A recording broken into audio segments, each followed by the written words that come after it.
Şeyi sevmeyi.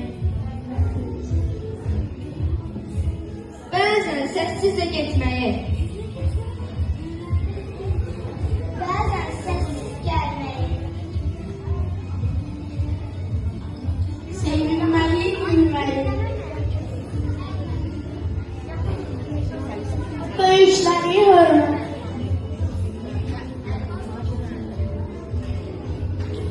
Sevgiden sadakati.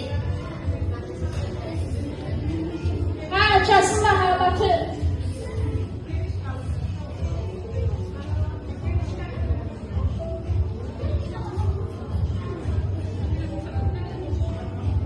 Her kaygıda dikkati.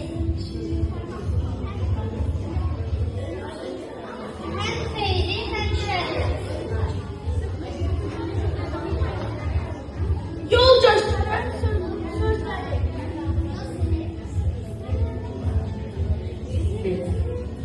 Yol gösteren sözleri.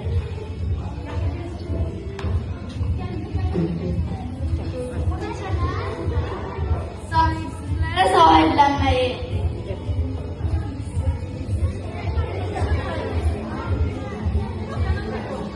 Atılmış körpelere sevgi öğretmeyi.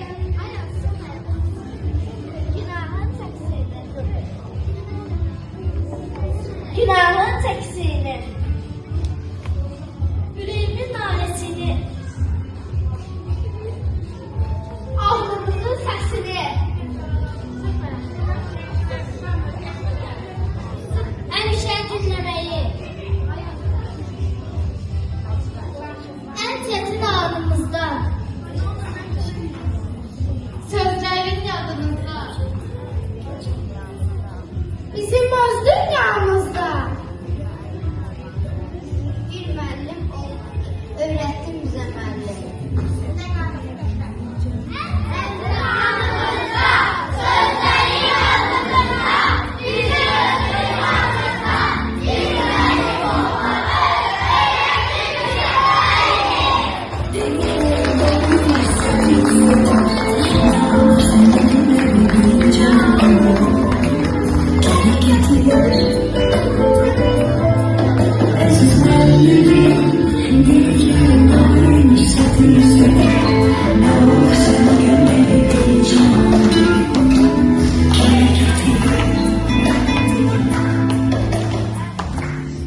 Aziz şagirdler, hürmetli valideynler, bugün son değil, bu muhteşem bir başlangıçtır.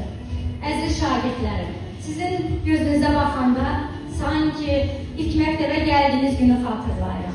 Bəziləriniz utancaq ediniz, bəziləriniz şən ediniz. Amma hamınızın gözündə oxumaq, öyrənmə həvəsi var idi. Əziz şagirdlərim, addım addım büyüdünüz. Artık 4. sınıfı bitirirsiniz. Bu Bir daha deyirəm, son deyil kızım. Daha güzel bir hayata qədəm qoyursunuz. Ben size bu günlerin bir müəllim kimi yok, sizi seven bir insan kimi demək istəyirəm. Əziz balalar, hayatta həmişə dürüst olun. Hayatta həmişə yaxşı insan olun. Həmişə gözəl günlər qismətiniz olsun. Bir daha mən hamınıza uğurlar arzulayıram. Yeni adımladığınız yolda daim yüzünüz gülsün. Hayatınız güzel olsun. Unutmayın ki siz her şeyi bacaracaksınız. Ben buna eminim.